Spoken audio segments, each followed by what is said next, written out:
Hi. Wait, can you talk for a sec?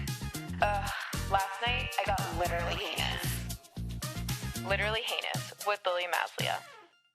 Hello and welcome back to Literally Heinous. Super special guest on today. Maggie Crane is a stand-up comedian. She's a writer. She's a stand-up comedy teacher. Just for Laughs New Faces 2025. Her solo show Side by Side was at Netflix as a joke in Edinburgh Fridge. At the fridge. Honey, it was at the fridge. It was on the fridge. It's on my mom's fridge. Edinburgh Fringe. Edinburgh Fringe Festival. Edinburgh Fringe Festival. And she is here on Literally Heinous. She's my former teacher. Yes. She's a Brooklyn star. Maggie Crane, welcome to Literally Thank Heinous. you for having me. This is years in the making. Ever since I met you in my class, I knew I would be on your podcast. That's so nice of you to say. When I moved to New York, December 2023, like first thing I did was sign up for a BCC stand-up class, and you were my teacher, and it was the best decision I've ever made. I remember one of your jokes so clear. Look, my thing about my stand-up class is like, there's some people I'll forget their names or I'll forget their faces, but I always remember people by their jokes, which is really funny. Is like people who I haven't seen in years, I'll be like, hi Maggie. I'm like, oh, you're the one with the dead mom, and your mom got remarried, and you wrote a really good joke about it. And they're like, what the hell? No, but you had this joke that I've remembered so well. You had this joke that was like going on a date with a guy, and he like the name of the street was like Arapahoe Road, and the guy was like Rapahoe, and your punchline was like, and I was like, and I thought that was so. I think of that, like, how many times when you're younger does a man say the most literally heinous thing you've ever seen or heard, and you just go, and in your head you're like. It's such a Maggie joke too. Like, it makes sense that you like that one. I'm like, that's so you coded. But yeah, I was in my single days, which was very short-lived. Flex. Fuck you guys. I was on like a Tinder date with this guy who turned out to be a Satanist, which is not germane to the story, but he was driving me back to my cousin's apartment, and the Google was like, turn right on Arapahoe Road. And then he turns and looks at me and he's like, I rape a hoe. And I was like, that's so true. You couldn't pay me to go back to those days. No, absolutely not. Absolutely not. No, it's over. It's over. It is over. You're a married woman. I am a married woman. Newly married. Yes, I am. I got married last August. Yeah. And it's been great. And your wedding was fabulous. My wedding was fabulous. It was like all the like cliches. It's like, it was the best day of my life. I'm like so happy with how it came together. The month before my wedding was maybe the worst month of my life. Really? I don't know if it's going to be like this with your family. Like, everyone was mad at me. My mom is like, God bless her, and hello Maureen, but like my mom was like so mad at me because I didn't want to have flowers at my wedding. My wedding was outside. Yeah. I was like, girl. Yeah. Look in the yard. And she was like, you're not gonna have flowers at your wedding. She was like freaking out at me. Everyone was asking you the worst questions of your life. It's just like, it's so annoying. And then you have a wedding and it's the best day ever. I forget what vendor I was talking to, but I went in to talk to someone, and it's like the first vendor I talked to. They were like, okay, can you send me your wedding Pinterest? And I was like, I don't have a wedding Pinterest. And they were like, what? This girl has had a wedding Pinterest her entire life. And I was like, oh my God. So I log onto Pinterest for the first time in 15 years. Yeah. And the last thing I had on my Pinterest was a collage I made of Gerard Way from My Chemical Romance. I can't. Your Pinterest would be scary to me.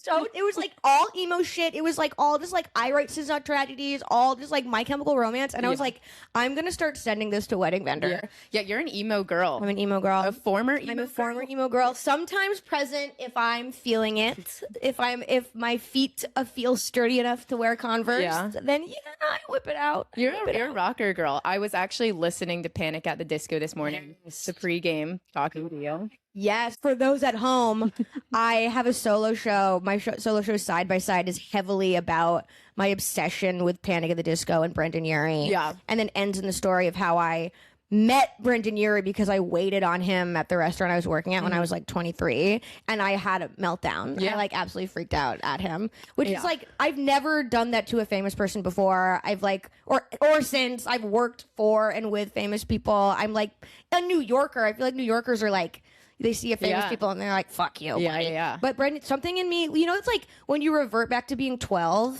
you're just like, I snapped. I was like, I can't possibly stay chill. At least it's like a celebrity. I did that with this guy I had a crush on from my high school. And like I ran into him at a bar a few years ago and like you would have thought that he was Brendon Urie. That makes more sense. Brendon Urie is despised universally. Nobody likes Panic at the Disco. Nobody likes Brendon Urie, and I was standing there just like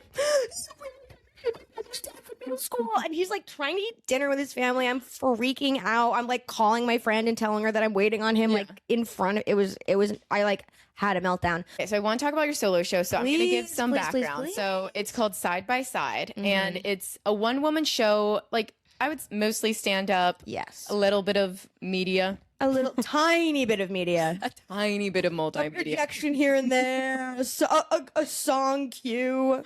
And so it's about how you grew up in rural Western Massachusetts and your older brother Aiden, who had a disability. He was very disabled. He had the medical term is agenesis of the corpus callosum, which means like the two halves of his brain didn't fully connect. But also that could look like, that could manifest in any way. I've met people with it who were completely physically or mentally different than my brother. It's like a blanket term. So he was blind, he was in a wheelchair, he was nonverbal, he ate mostly through a tube. And he was 2 years older than me. So he was the first person I met, and my best friend, and we shared a room our whole life. So for the first 5 years of my life, I didn't really clock that he was certainly I clocked oh, these are the ways in which he's different from me and my parents, but I was not and that's bad and different, as opposed to other kids who have to learn about disability through it being sort of scary. I had to learn about it through sort of it being so normal that I was being weird about it. Aiden had a wheelchair. This is in my solo show, but he had a wheelchair, and it was purple sparkly kid's wheelchair. And when I was young, I was like, and where's mine? And why don't come on, why don't I get a wheelchair? He does and I don't. That's fucking insane. But then other things I would hang out with a lot of disabled kids, and our classmates were different abilities, and I would just be being rude to disabled kids because I wasn't oh, I should be nice to these kids. No, you're such an ally. I was I'm not going to be fucking nice to these kids. They're my classmates. Yeah. So, but then as you get older, you're oh. Yeah. That was one of my favorite jokes in your show, because the school that you guys went to was called Side by Side, which is the name of your show. And it was a school for kids with disabilities and their siblings. Yeah, it's a preschool program through first grade for kids with disabilities and kids without disabilities. You'd all go together. And you would not let those kids win. No, I would we'd do races or competitions, and I would be I'm gonna fucking beat you. And obviously it's kind of delightful to explain to a child that's hey, you actually have full use of your legs and your eyesight, so maybe you should chill. And I was no. Dunk on him. But it was definitely I remember I was in it because I work I try every summer to go back to this summer camp called Camp Jabberwocky. It's for disabled kids and adults, and I just go back because a lot of my brother's friends went there, and it's just if you're in the disability community, it's a really big deal. And I was doing a training the first summer I was working there, and I was laughing so hard because the training was okay, never ever never lean on someone's wheelchair, because that's part of their body, that's their autonomy, that's me just leaning on your body. And I'm just laughing my ass because I'm thinking about how many times that as a kid I was just on the wheelchair, just throwing my bag on my brother's wheelchair, or being and I'm even though I feel I am so used to disability and I'm so in that world, it's so funny to come from it and be have to remind myself oh right, my whole life was just me using it as a coat rack, because I was great. The show is so amazing, Maggie. It's just I've seen it twice, and I was telling so many people about it. My cousin is severely disabled, and so much of Aiden's story sounded just like it. So my cousins and family have been really involved in the disabled community, and our Camp Jabberwocky is Camp Twin Lakes in Georgia. Nice. It's just such a great story, and then you are so funny. So what I loved, I don't even know how to do this transition, but Try. You had some interesting music choice for Aiden's funeral. Yes. So Aiden died when he was 14 and I was 12. And like, you know, obviously it's like traumatizing no matter what age, but 12, it was like I was at my worst as a person and I was like deep in my Rent phase, like Rent the musical, like literally like depressed into Rent, brother dies. It was like it was horrible. But my parents, of course, they're like, okay, you get to pick one of the songs we play at the funeral. And I picked this, like, the first one, I picked a Rent medley. But, like, I that's what I say in the show, but the reality was, like, that song where it's, like, will I lose my dignity? Yeah. It's, like, a song they sing at, like, an AIDS meeting, and my parents were like, no, like that's fucking crazy. Yeah. They let me pick this, like, Rent medley of, like, you know, it's, like, heavily on, like, 500, but then like other stuff too, which now I just look back on, I'm like, my poor fucking parents, they just like lost their son, they're like grieving, they're like planning a funeral, and their idiot stupid daughter is like, let me play a Rent song. And I look back at that and I'm like, that's crazy. That's insane.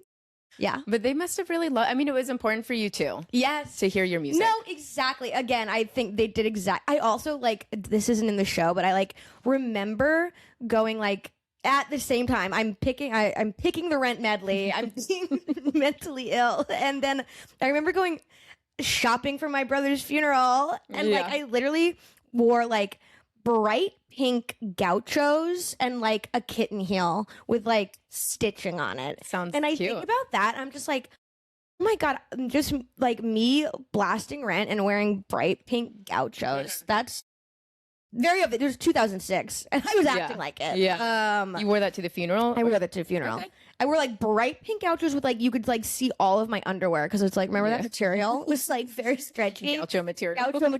And like, I can't believe that my parents were like, yeah, okay. Well, he had a purple sparkly wheelchair. Yes. So I had to wear my horrible pink gauchos. I don't think you're too off base. I know. Do you know the term glass child? No. Oh, you've never heard it? I've never heard it. Oh my gosh. Okay. Learning something. Literally Haney's University. Okay, so glass child is a term for the sibling of someone who's disabled. So Jack, my fiance, his brother has muscular dystrophy. Yeah. And he's like pretty high functioning. But I see so much of glass child in Jack. Yes, Jack's an older brother, so just a lot more like shoves their own problems down, isn't super forthcoming about it, doesn't want to be a problem, doesn't want to cause attention, doesn't want to make anyone worry. That's not me. Okay. That's not me. Is Jack older or younger? He's 2 years older. Yeah. So I think because I was younger, there's like, and also like, I never got to like, I was 12 when my brother died. So it's like, I was always a kid. You know what I mean? I was always a kid. He was always my brother. I was always sort of like, I was like very attention seeking because he got so much attention instead of being like, and I'll let you have attention. I was like, So I feel like there's a lot of it. Like I'm like hyper defensive of my parents because people will be like, oh, or it's like therapists or like I've been in therapy and people will be like, whoa, do you ever think about your mom? I'm like, my mother doesn't. How could she have done anything? You know what I mean? So I get like maybe too defensive of my parents. Like in retrospect, I'm like, what the fuck? They were like dealing with like their child like in and out of hospitals, like constantly on death's door, and then their other kid is just being fucking annoying. You know what I mean? It's like you're dealing with like life and death and also just like the most trivial shit at the exact same time. And honestly, like I touch on it in my show, like I would describe my childhood as like incredibly idyllic. I did not really like understand that it was always something really scary, stressful, like life or death happening right next to me. And like me and my brother were always just like going around together, or if it was like we would go to Children's Hospital in Boston and I would just be like, yes, Children's Hospital, I love Children's Hospital, because either I'd be like at the hospital and be so fun, or I would get to stay with this like these 3 nuns I would stay with while my brother was really sick and my parents were in the hospital. I'd be like, I get to stay with the nuns. No one is ever staying with nuns because something good happened. You know what I mean? Like, no one is ever like, something really good happened to my family and I got to go live with 3 nuns. Yeah. But I was like, yes, they have a dog. Why did you like staying with the nuns? Well, they were just really funny. They had like, one of them was there. Her name was Sister Juanita. She had a really thick Boston accent and she would swear all the time. Yeah. If something, she'd be like, fuck. And she was a nun. And then she had their dog was named AD, which stood for adorable dog. And then also, I like posted this but like I was staying with them during one of the conclaves. Like it was like, which is like, oh my God, it's their Super Bowl. Like they were living for that shit. And I'm like, my brother's in the hospital, presumably dying. My parents are like with him. I'm with these 3 nuns in Boston. We're just like hanging out. They're like at the TV the entire day to see if there's picked a new pope. And like they're only leaving to like chain smoke cigarettes in the back. And like they keep on yelling. When they went outside, they would make me stay to watch the TV. And they'd be like, Margaret, yell if you see pope smoke. And they would like give me, as a kid, one time I guess I said I like giraffes, so they would like always give me all these giraffe stuffed animals. I love that. It was so much fun. And then so like, yeah, my childhood was like, dee, I get to go see my nun friends. And it's like, yeah, that's really bad. Yeah.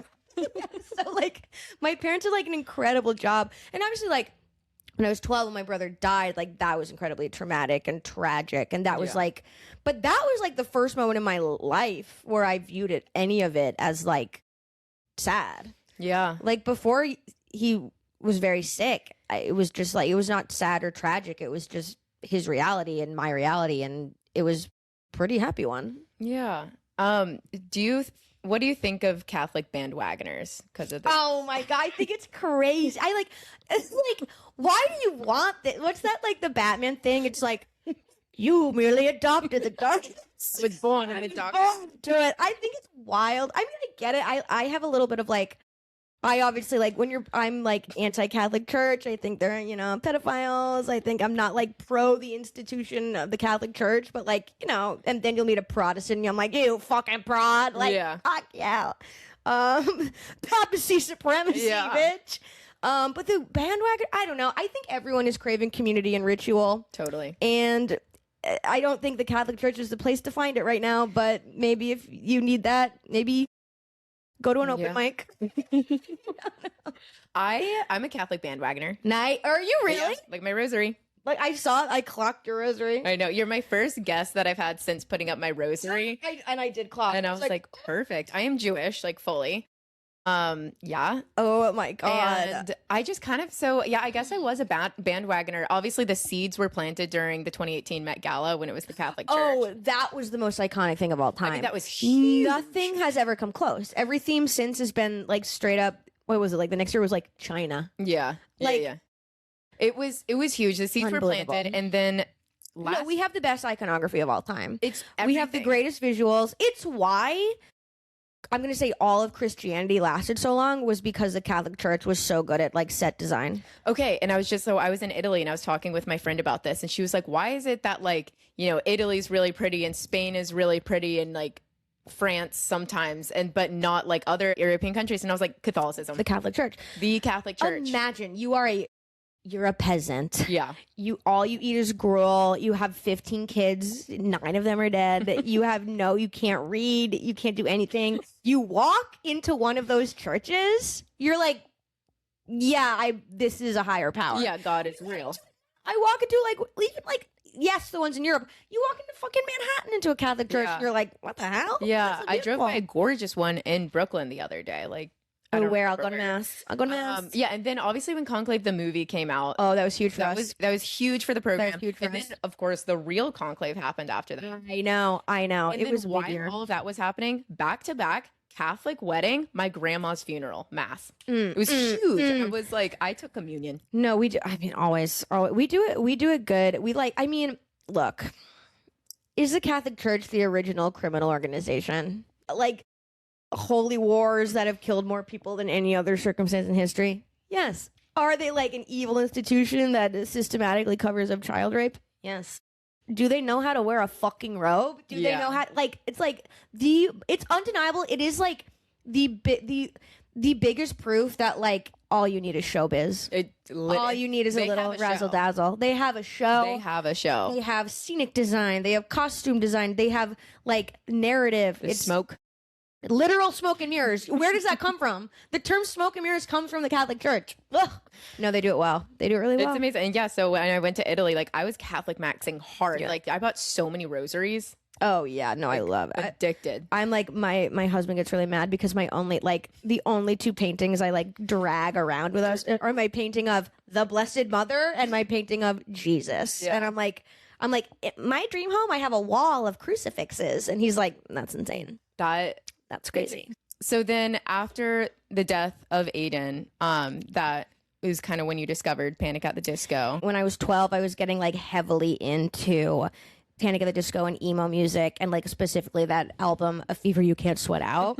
And so it's like this album, A Fever You Can't Sweat Out, became like the thing I would jump into to like escape the world. And it became the thing that I really grabbed onto. And it was like, by chance, that was like my like fixation at the moment of like at the worst moment of my life. Yeah. So then no matter how that thing ages, like Panic at the Disco, that still becomes this thing that is so important in your life. And like I have such an emotional response to that first album, and I have such a like connection to it, which is, you know, amazing to have that sort of thing. But also I have to be like, yeah, I have a special place in my heart for Panic at the Disco, and it'll never go away. It's not, Panic at the Disco is not that bad. I mean, it could be like modern Panic at the Disco is literally heinous.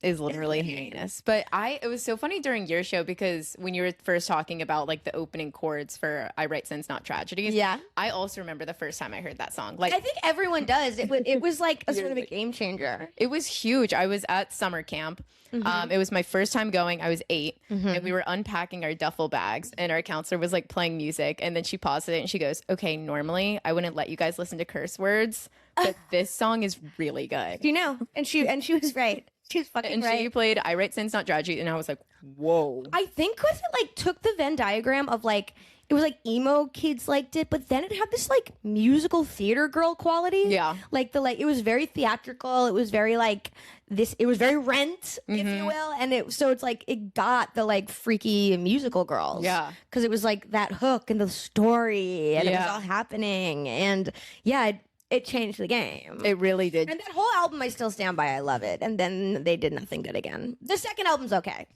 And the third, okay. So Brendon Urie, I did some more research on him to prepare for this interview. So is he married to like a groupie? I think yes, Sarah. Nice. He married a fan, which no, he married a fan. He like wrote a bunch of like songs about her. I put this in the show briefly. When I met him and was serving him, she was also there. Yeah. But she was really nice. Like, here's me being like, yeah, he married a groupie. No, she's really nice. That's so annoying. I know. She's really nice and really beautiful. My emo phase, I guess this had to have been around the same time because I was a little too young for it. Because I discovered Avril Lavigne, I guess when I was like 8. Of course. So I was really, really into Avril and would cut my socks into arm. I would do that too. Fingerless gloves. You'd be like... But I was like 9, like rocking around, like 4th grade, like rocking. Fine, you can't be too young. But it was the time. Okay, so over the years, how has your relationship to Brendon Urie changed? Obviously, it's so. First album, perfection. Second album, they're trying to do like a folk album thing, which is not really for me. But I was like, they're like Madonna. They're like changing up their genre. I love that for my boys. And then they like kept breaking up in different ways. Yeah. And then it was like just Brendon Urie and the drummer Spencer for a long time. And then he like went off solo and just was like, he's just trying to hit really high notes and be sort of like, pop. I'm not into it, but like because of that first album, I'll always have time for it. Yeah. For me, the like nail in the coffin. Do you remember? Did you know that song "Me" with Taylor Swift? That's one of my chic freaks for you. It's the worst thing I've ever heard. I like can't believe it. Feels like it was made to enrage me specifically. I'm like, it's like Job in the Bible. I'm like, it's like you've killed my whole family. I'm like, you've made the worst. Like, you make me look like a fool. I'm like, you're making me look so fucking stupid. You made it with Taylor Swift. I'm like, I'm not a fan of Taylor Swift. I like pop music, so I'm not anti. Yeah. But that is maybe the worst thing Taylor Swift has ever done. Yeah. And in the music video, it's like pre-AI. Yeah. Where I'm like, this is the worst shit I've ever seen in my whole fucking life.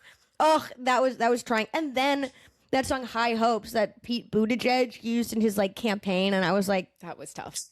Someone's trying to kill me. He like got the band back together, just him, to play some like When We Were Young festival in Las Vegas, and I really wanted to go to that, but it was like $2,000, and it was a really like great moment where I'm like, most people who were emo kids are now adults with real jobs, and I never did the second part. I became an adult, but I never got a real job. My like director went to that. It was like the next day I'm like on Twitter just being like, yeah, I knew he was gonna play that song. Just like super. I was like, no, I can't keep living like this, but I will. What does your husband think of all this? He thinks they're like, he hates them. Well, he's okay. He hates him. He hates him. Two things are possible here. My husband is like, this is trash music. Yeah. But my husband is also like a 42-year-old straight man. So like his worst quality is that he's like a hater of pop music in a way that I'm like, do you think you're smart? So like I'm being insane about an objectively bad band, but also he's annoying. Yeah. So he should at least feign interest. And then he goes to listen to like Third Eye Blind, and I'm like, okay, yeah. Yeah, totally. Oh my God, my horrible taste in music. Sure. Yeah. Okay, so if you saw Brendon Urie on the street today. Very strange, because at this point I'm like, because I did the show at Edinburgh Fringe and I've done it in London, and like I have been written up in like publications that are big enough, like some of the major like publications in Scotland and the UK, and like in all the reviews they've done, which were very good. Yeah, they were. In the reviews, they always like Brendon Urie really catches a stray in any review of my show. Really? It's like, it's about Maggie Crane growing up with her brother and the worst band of all time, Panic at the Disco, or like spend Brendon Urie. And I don't say that in my show, so people are just like filling that in. So there's got to be like some publicist who works for him who it gets like dinged. Yeah, because it's like, you know, if anyone gets mentioned in like a major publication, they'll, you know, you're a publicist. I work in PR. So you'll know. It's like, he knows. Exactly. So it's like someone on his team is like, who the fuck is this American girl who's roaming the world buying life-size cutouts of you? And so it's like, people on his team are certainly aware. So I think I'd have to be like, yeah, you may remember me from being crazy at a restaurant. Also, now I've sort of made my career off it. So it would be a lot. If there was a situation where he divorced Sarah and he asked you to marry him, what would you do? I don't know, because damn, I don't know. You and Michael haven't talked about this scenario? Michael knows. I would just be like, marry's a strong word. I would definitely fuck him. I 100% right then and there. Marry? I don't know. I don't know if I want to be like, Brendon, I swear to God, can you clean the bathroom? Yeah. Like, I want it to stay romantic. Never meet your heroes, you know? Never marry your hero. Never marry your hero. I don't want to be like, I told you all those plans, babe. You know what I mean? Yeah. I just want him to be obsessed with me. Damn. Okay. I want to go back to your solo show. What was your parents' reaction when you like first started writing it? Well, they had no idea that I started writing it. Okay. I put it up as like new material show that I did not like say it was a solo show. I didn't like market it. I just marketed it as like new jokes. And then it was like, I tricked everyone. I was like, lock the door. Yeah. It's a narrative solo show about something pretty tragic. Yeah. So from there, I did that show and it went like very well. And when was this? It was November of 2021. Okay. And then me and my friend Annalisa, she came on to direct it and we like made it more into like a solo show. And then we did like a premiere of it for like 3 nights at the Brick in March of 2022. Okay. So that's when it started to be like what it actually was. And I'm like so Irish. I was like, we're like selling tickets, doing it. And like a week before, Annalise is like, oh, are your parents coming? I was like, no, and they know nothing about it. And she was like, that's fucking crazy. And I was like, okay, I guess I'll tell them. So I send my dad an email.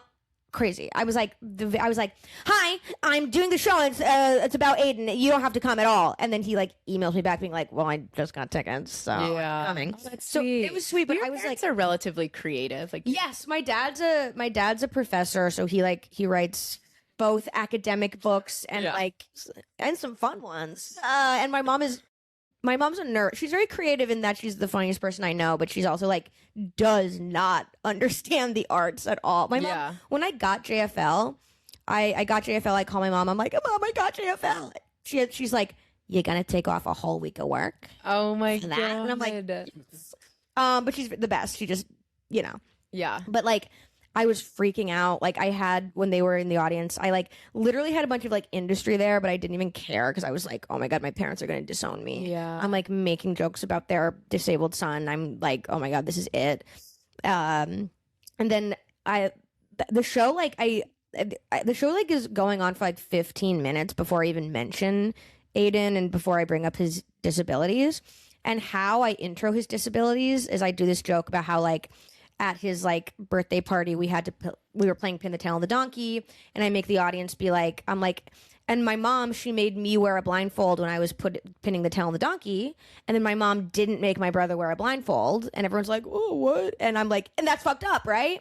And then I like reveal, I'm like, well, just one thing you should know, my brother's blind. So I like do the thing where I make the audience sort of like be against blind people, and that's the joke. It's hilarious. So while I was literally during the setup of this joke, when I'm like, my mom, I had to wear a blindfold and my brother didn't. And it's a setup. So everyone's just listening. And then I just hear my mom just start laughing her ass off. Yeah. Like before, I was like, okay, we're good. Like, okay, we're good. And they loved it and they've been so supportive of it. And honestly, now my mom's too comfortable. She like, whenever she comes sees it, she like heckles me. She's like, Margaret. And I'm like, stop. But that's so funny. Yeah. They're amazing. But no, it was scary. I'm like, it's like, we're not like, my parents are like, I love them so much, but we're not like, I come from a very Irish Catholic, my mom's from like a very working class family. No one's talking about their feelings. And it's like, it's sort of very like march on kind of family. It's like, we get through things by being together, but not talking about it. So it's like, this show, it's like we didn't like ever talk about this shit. It was very like we didn't. So it was like the first time and like the only way I think me and my parents have been able to like acknowledge the pain. So it was good. I can't imagine it's anything less than like such an amazing thing for your parents to like watch someone else process it in front of them. That's what they have said. Obviously, like I couldn't even begin to think that before they saw it. I was just like, they're gonna hate it. Yeah. But now since then they're great. They love it. Yeah. So you first kind of premiered it in like March 2023. I premiered it as like the solo show in March 2023. And then it kind of like took off a bit in terms of like every time I did it, it was like selling out. And then I was like, okay, I'll bring it to Fringe. And I brought it to Fringe and did really well at Fringe. And then I got like this TV deal for it. We like I developed it into a TV show with King B, which is Emily Mortimer and Alessandro Nivola's production company.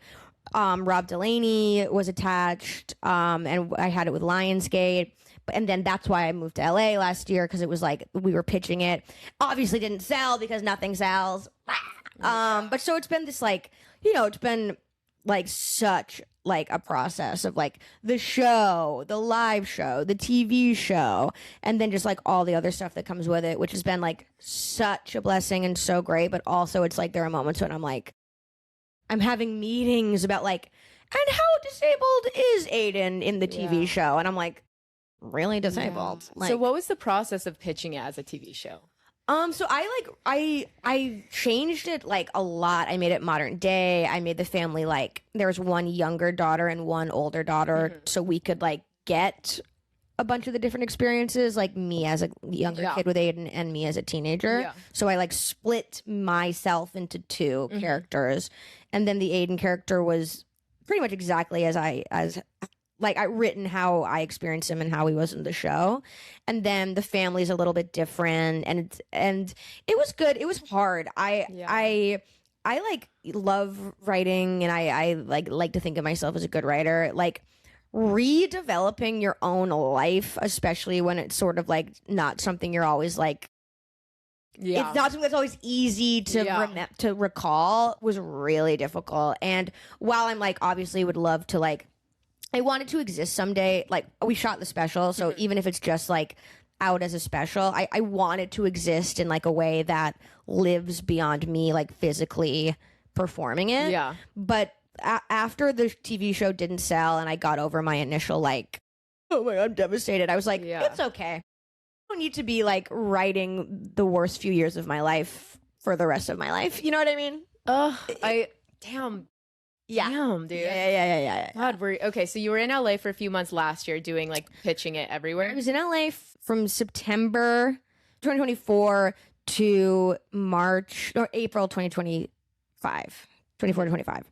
And yeah, we were pitching it all sorts of all the major studios, and it was great. All of like the biggest things that happen in your career and like the most like shiny things are also the things that made me like lose the most sleep. I was just like every day before a pitch, I would just be like, it's like, and because I've pitched other stuff, but it was like, this idea I have about a crazy kooky girl. And this one's like, hey, thank you for my pitch. This is the most important thing in my life. Like, I'm so proud of it and I love it. But it's like, it is a hard story to pitch. It's not something that is going to be easily picked up, especially by like a writer who's I'm not like a name. Mm-hmm. So it's like, there's not that to back it up either. So there was just a lot going against it. But it was such a good experience. Yeah. It was just so cool to work with all these like Rob Delaney is unbelievable, and to be able to like talk to him both about like comedy writing and because he wrote this book about his son who died. So we would just be like laughing about these like absolutely like devastating things that happened to us. The pitches ended. And we're like, maybe we'll stay in LA. And I was like, literally, this is the worst place in the world. Yeah. No. I'm sorry, they didn't pick it up. That's okay. That breaks my heart. Were you devastated? Devastated and like, but that is just like, you have to pitch 1,000 things. You have to do a million things. But then that's the business you do. And that's life. You just have to be like, oh, okay. Yeah. I'll do something else now. I've taped it as a special. It's coming out later this year. Yay. I don't exactly know where yet. We're working on that. So hold your horses. Yeah. But it is coming out and it's filmed so well. I'm so excited. Yeah. It was perfect. Okay, so I want to talk about Edinburgh. Edinburgh. So Edinburgh. What is Fringe? How does it work? And then I know like reviews are a big deal. Yes. Is that everything at Fringe? Everything. I mean, no. So like Fringe is, I've been once, so I am a novice. Like people like, especially comedians in the UK, your whole bag is like go to Fringe every year and to like have a brand new hour every fucking Fringe. And like at Fringe, it's like very like, some people like become like famous at Fringe. Like people like it like makes their whole careers.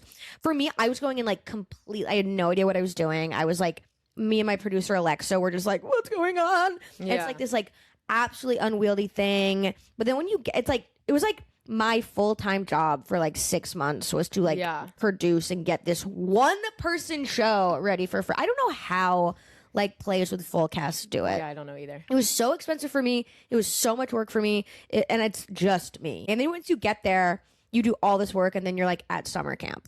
Like you wake up at 2 p.m. You go to the city square and you hand out flyers for your show and you do Dancing Monkey and you try to get people in. Then you do the show. Then you go drinking until 5 a.m. and then you go to sleep and you do it all over again. Yeah. And it's really, really fun. And it's like obviously like, you know, tiring and like some like, especially at the beginning, it's like some nights you're doing the show for like 6 people. Yeah. And you still got to just fucking do it. And sometimes you're doing a show for like a sold out crowd, but it's a little hot. You know what I mean? It's like, and I did it 27 times in a row, which was, now it's like I could do the show at any moment. If someone was like, do the show, Maggie, I would be like, okay. How long is Fringe? It's a month. And you were there the whole month? Yeah. And you did it 27 times? Yes. It's crazy. It was correct. So, okay, here's my question. So, obviously, you had, like, some shows were more important than others. Like, you would have, how do you, like, invite someone to a show, but you want to make sure it's a good show that they can You would, like, so you sometimes knew what shows reviewers were coming to. So you would do like bribes with like other performers. You'd be like, I have a reviewer coming in to my show on Thursday. I'll come to your show and you have a reviewer. And essentially you would get your little army of like comedian or performer friends, and everyone would be in like group chats or be like, this show is really important to me. Everyone show up for this one. And they'd be like, okay, great. This show is really important for me. Everyone show up to this one. So that's how you fill a house. That's how you fill a house. Also, it naturally fills up more as it goes on, as you get good reviews. Yeah. Weekends, you're almost always sold out, but then you're like, the Monday, you're like, oh, okay. And were you performing like 2 shows a day sometimes? Never. There are some people who go to Fringe with 2 different shows and do like one in the afternoon and one at night. Yeah. And I think it would kill me. Yeah. Like, I like doing my like 70-minute show where I'm just talking. Yeah. Like, it was so hard. I like lost my voice. Also because I was like screaming every day and having 12 beers. So I'm like, I don't know why I lost my voice. Your show, it's so high energy. It's so fun. I can imagine it's exhausting. It's so exhausting. And it's like, for it to work, I'm not an actor by any means, but like for it to work, you do have to like let yourself be vulnerable. Totally. Like it doesn't work. I'm like, yeah, and then he died. Like, you know what I mean? You have to like feel that for real on stage, and to do that every day is a little bit like lucky for me. I did get very good reviews, but then I got like one like middle of the road review, and even though I got all these good reviews, even though it was going well, I like spiraled. And also like some of these reviewers are just randos. It's like it's for 1 month they get to be God. And I was like, I forget what he was like, she's really talking about herself a lot, and I'm like, that's crazy. Like, that's just, you're right. I'm talking about myself. Why don't I talk about my brother's experience? Why don't I? Also, he wouldn't say that to a man. Literally. It's like, she made it about her. I'm like, I also think that's the thesis of the show. Is that I'm doing it from the perspective of being a child, making it about them. Totally. Like, that's the joke is that I'm being kind of shitty. So one review you got was from Ethan Hawke. Yeah, well, Ethan, so he, not a review, but he came to see the show because I used to nanny for him. So not for Maya. Not for Maya. People always ask me that. They're like, you're Maya Hawke's nanny. I'm like, I'm pretty sure I'm like 2 years older than her. I'm like her, like, what are they, like her lady in waiting? I'm like Maya Hawke's lady in waiting. I'm like, no, but like I met her. She's very nice, but I didn't nanny her. Yeah, like he has other kids. He has younger kids. I nannied for his youngest daughter, who's amazing, and he came to the show, and then he gave me a little clip, a little like thing. That's so nice of him. But it was so nice of him, and he was it's so cool. I like have nannied for a lot of actors, and they're always my favorite people to nanny for because they have fucking weird schedules and I have a fucking weird schedule, so it's just like really nice give and take of like they were like, hey, we're gonna be off filming for a week, can you live with my daughters? And I'm like, absolutely. And then I'm like, hey, I'm doing my solo show in Boston for a week, can I go do that? They're like, absolutely. There's like this very nice, like when you're nannying for people who don't live that life, they're like, well, you should like schedule your stand up around your job, and I'm like, ugh. And like Ethan and the other family I nannied for like never did that. They were like, oh, what do you need to do, which is really nice. I feel like I feel like nannying and being a comedian is a tough combination because it's like, as a comedian, like you talk about like sex and drugs and crazy stuff, and then it's like, what if your family comes? But it's like if they're actors. Exactly. No, like the first family I nannied for, Emily Mortimer and Alessandra Nivola, I nannied for their youngest daughter. They came to see my solo show the first time I did it, like before it was even like a real solo show. And they had the production company that they helped me develop it into a TV show. So it's like, it's all in the family. And I was scared of having them see me do it. The first time they saw me do stand up, it was like, you know, the comedian nightmare of like, you want someone to see your stand-up, but you're like scared of which show to bring them to because you're like, what if it's the worst show ever? And you never really know. Yeah. So I was living with them for a few weeks in Ohio because their kids were filming White Noise for Netflix. They're doing this Netflix movie, White Noise. So I worked for a few weeks as like a child wrangler on set in Ohio. And I really liked with your life.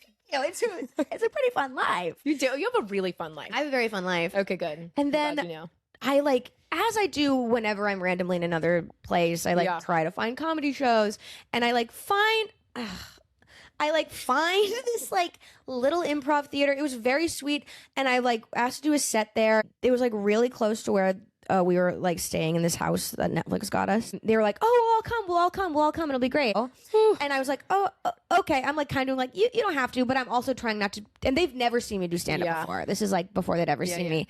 And I'm trying to do the thing of like, you don't have to, but I don't want to like protest too much because then they'll think I'm not legit. I don't know. I'm doing like I'm like, ugh. And then I go to the show. I get there, fully lit room.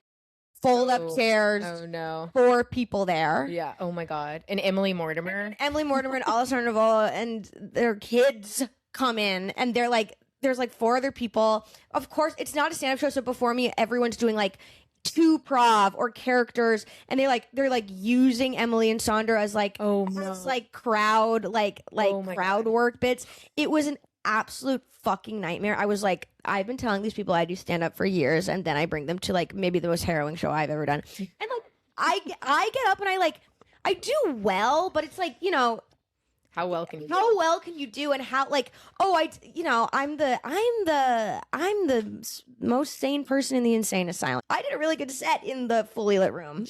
I think they were like charmed by it. They're like actors, so they're like, that was so real. And I was like, oh my God. That's like actor, rich person code for like, that was crazy. But then we went like to a bar after, and they were like, wow. But I was like, it's like the nightmare of like wanting someone to see you do stand up, but like, being scared of like what it could be. I'm like, it couldn't be worse. Yeah. Alessandro Nivola is like doing musical improv with some like random woman. And then That's I mean, I've done that like definitely in my college improv days for sure. Like I was always nervous about inviting people to because at least with stand and why I gravitated towards stand up after college. With stand up I can control it. Like I can control myself. But with stand up, if you bomb, it's just your fault. Yeah. You know, I mean, it's double edged. Like, we had a bad night, but it's a group and the stand up, it's like, no, I came in onto stage and everyone decided they hated me personally. Yeah.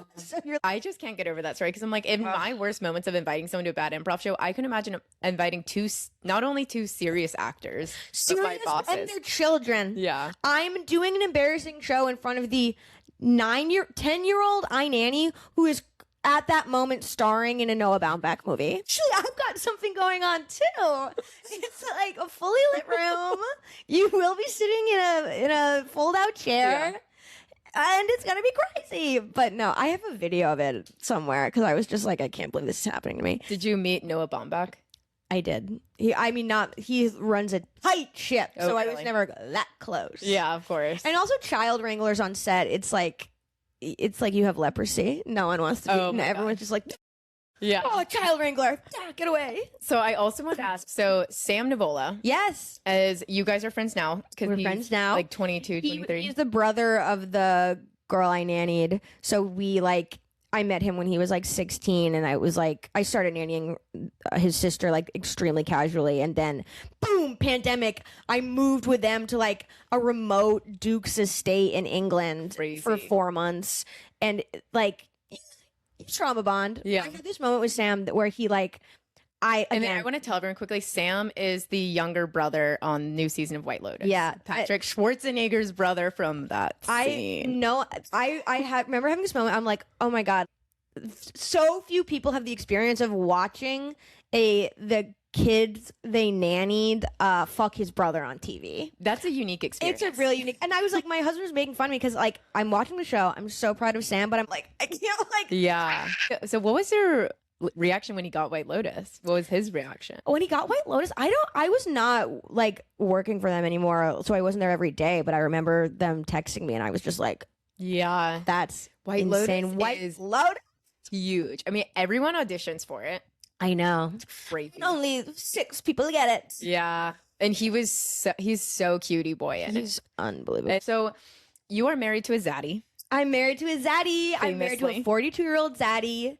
Salt and pepper hair. How is it? Salt and pepper hair. What's it like? What's it like being married to a zaddy? I mean, I love it. He's the best. But then like, it's like you have those moments where he like asks me like who's Phoebe Bridgers, and I have to go like take a walk. Yeah. You know, Mhm. there's definitely like, you're like, oh, it's so nice to like, I enjoy, you know, I think I'd be with him even if we were the same age, because it's like my love for him doesn't come from his aim. No.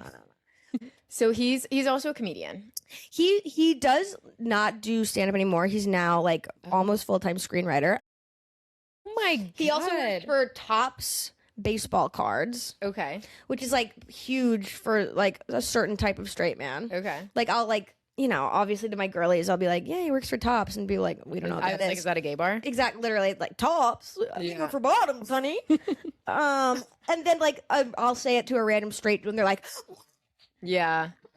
you look at my card. I have a joke about how the only reason I got married was so I could be a widow, because I believe sort of Catholic maxing. Yeah. I believe widows are iconic. It's like, I'm gonna have my little veils. I'm gonna be going around like screaming at my children like, what would your father say? God rest his soul. But yes, I think obviously very funny joke, and Michael's always a little bit like, also like the first line of that joke is that like I got married because I was like meant to be a wife, because I was born to ruin a man's life. So you've been in comedy for a while. I did stand up for the first time as like a stupid college student, like crying, putting my toe in the water in like 2016. Okay. January of 2016. And then I started for real. That was like Obama administration. Yeah, I literally started doing stand up when Obama was president.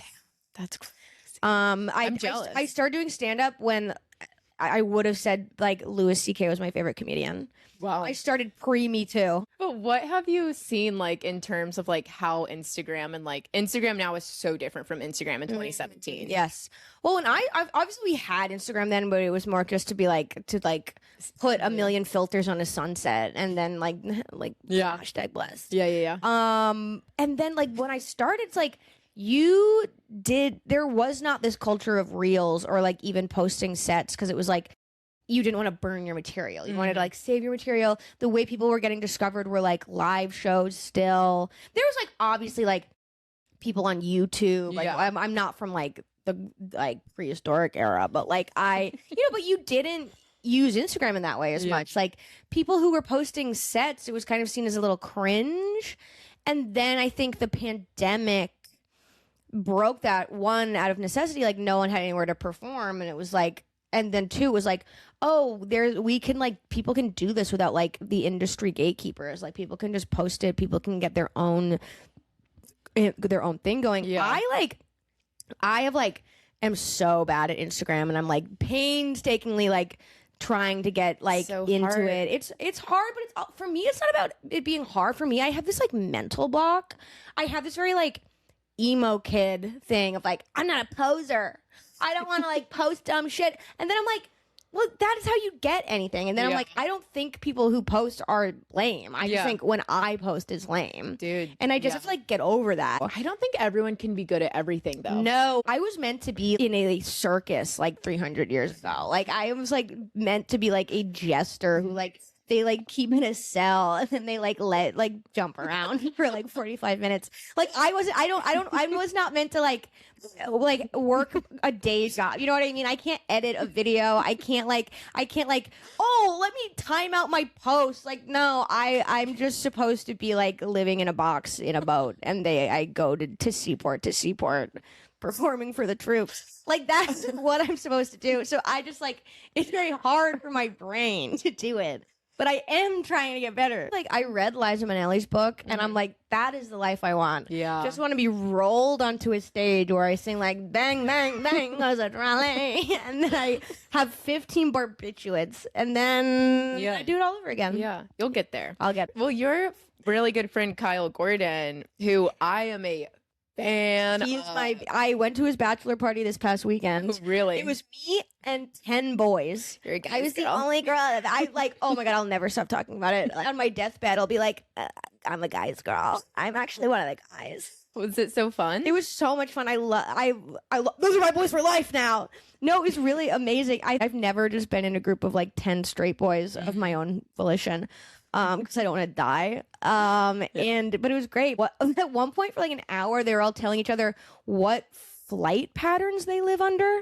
Girl. They were all like, yeah, this kind of plane flies over my house every day at 3. And I'm like, yeah, that's wild. So I actually do know that. So 2 of my best friends that I met in New York City were from your class, which is literally the crazy. I love creating community.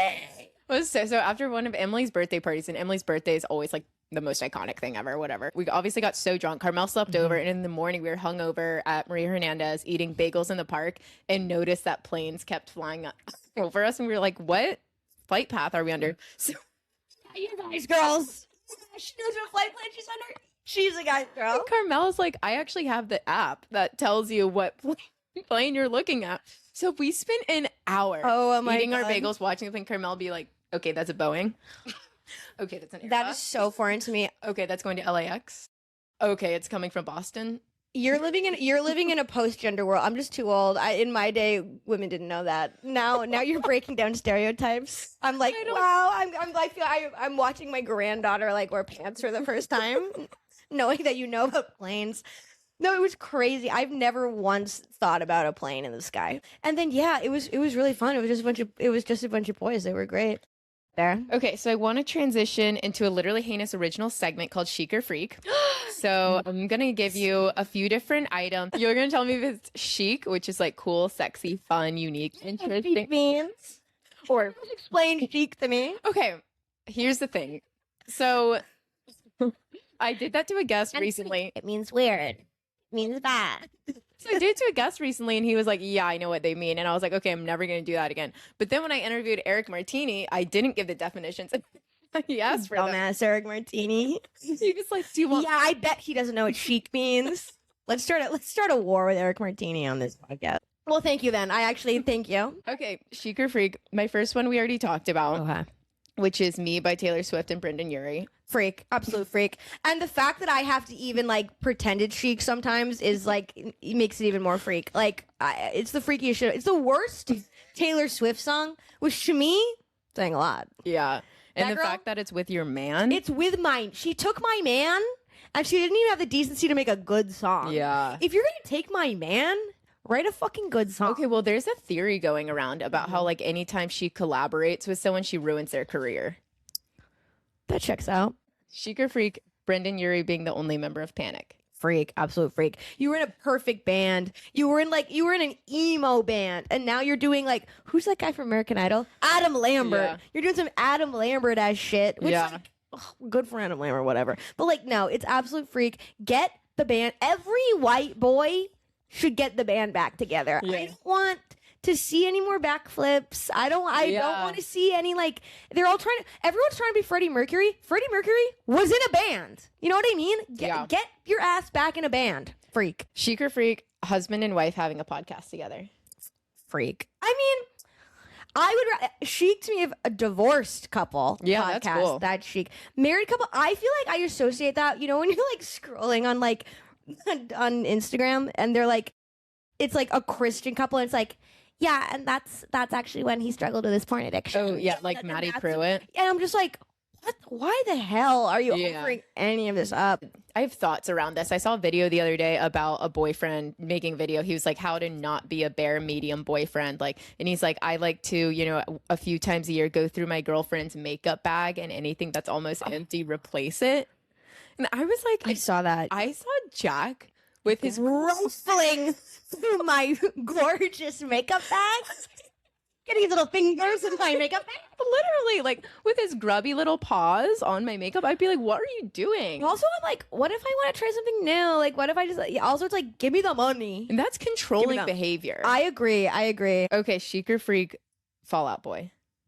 Chic. I love Fall Out Boy. Yeah. I think I like Fall Out Boy more than Panic at the Disco, but because of this solo show, I am so pigeonholed into Panic at the Disco. I love Fall Out Boy. Okay. Love them. Related, Chic or Freak, All American Rejects.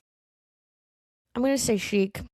there would have been times when I said freak, but now I'm so nostalgic for music like that I'm like, I can't be picky. Yeah. Also, like, me and my friends, I remember so clear. You were probably too young for this. They had the music video for Dirty Little Secret where like people. No, I know. Yeah, where like people holding up their secrets, and I thought they were like crazy. Yeah. I was like a kid, and it's like I had sex with my teacher, and I was like, yeah. Okay, so I have millennial vibes. Do you remember AOL music videos? Yes. There was like a whole platform. Of course I do. And I used to live on AOL music videos. Yeah. Like Simple Plan. Yes, love Simple Plan. Huge. Love. Chic. Oh, the music video for Hooba Stanks. You're gonna take off your skin suit and you're like a Gen Xer. No, I have like I'm born. I was 97, so like I'm not that young. Okay. But Hooba Stinks, the music video. Reason I would watch that and cry. Yeah, it's all chic. I was a little emo. I just was too young. Look, time has made it chic to me. Chic or freak, stand-up teachers performing at graduation shows. It is the freakiest shit ever. It is like, so whenever I do a set at my like class shows, I'm like, I've bombed sets of those. I've straight up like in front of all the students that they paid to learn comedy from me, and they're like families, and I'm up there like, nah. It's the worst ever. You have to do it, and I'm honored to do it, but it's like it's one of the more like painstaking performances because no one is there to see you. Yeah. Which is great. Correct. It's like everyone's there to see whoever took the class. You are like automatically, there's like a certain amount of like spotlight on you because like, well, let's see what you got. Yeah. Like, oh, so you think you can teach. Yeah. And then usually it's fine. But like the worst is when I have to substitute other teachers' class shows. Because no one knows me or gives a fuck about me at all. I'm doing some dancing monkey shit up top. Can't you like just not do it? You can't not do a set because like you have to warm the crowd up, especially for like new comedians. It's like I don't want to like have the first person up like be like you know. Yeah, no, that's okay. Those are so not about me. Yeah, so I'm just like whatever. Just do your tried and true. Do my tried and true. Okay, age gap relationships. Absolutely chic. So chic. When your friends are a little worried about you, chic, but then also the magic of that wears off and you like forget you're in an age gap relationship because you're just like with your partner. You know what I mean? Like the like age gap thing was like sexy for like 1 year and then I like forgot. Yeah. And I remember when my husband is like, my back. And I'm like, that's not chic.